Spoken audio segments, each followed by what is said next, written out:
সকাল হতে ইচ্ছে হলো আম্মার হাতের পাতলা খিচুড়ি খাবো, কিন্তু থাকি তো দূরে, বললি তো আর সম্ভব না। দিলাম আম্মাকে ফোন। আম্মা, তুমি যে পাতলা খিচুড়িটা রান্না করো কম মশলা দিয়ে, সেটার রেসিপিটা একটু বলো, আমি বানিয়ে খাবো।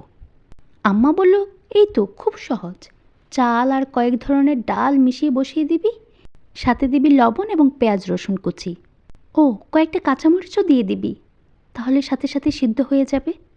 চাল ডালটা যখন ফুটে আসবে তখন পরিমাণ মতো হলুদ মরিচের গুঁড়ো, আদা বাটা এবং জিরা বাটা দিয়ে কিছুক্ষণ সিদ্ধর জন্য বসিয়ে রাখবি।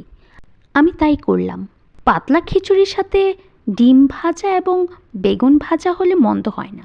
আমি এগুলো প্রস্তুত করে নিলাম।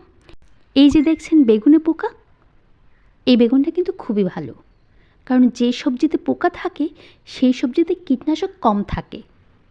আমরা অনেকেই সবজি কিনতে গেলে প্রথমে যে বিষয়টা খেয়াল করি সেটা হচ্ছে সবজিটা টাটকা এবং পরিষ্কার থাকবে, যেন উপরে কোনো দাগ না থাকে।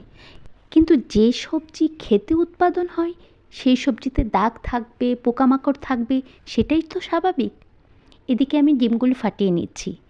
আম্মা বলেছিল খিচুড়িটা যখন একদম সিদ্ধ হয়ে আসবে এবং একটা আঠালো ভাব থাকবে তখনই তার 90 ভাগ রান্না শেষ।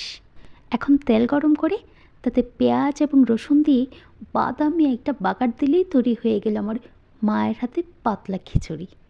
আম্মা কিন্তু সুন্দর করে রেসিপিটা বলে দিয়েছে আমাকে, এবং আমিও বানিয়ে নিয়েছি। খাওয়াটাকে আরও জোরদার করতে সাথে ভেজে নিয়েছি বেগুন আর ডিম। আম্মার হাতের রান্না মিস করতে পারি, কিন্তু আম্মার বলে দেওয়া রেসিপির স্বাদ তো আর মিস করা যায় না। ধন্যবাদ।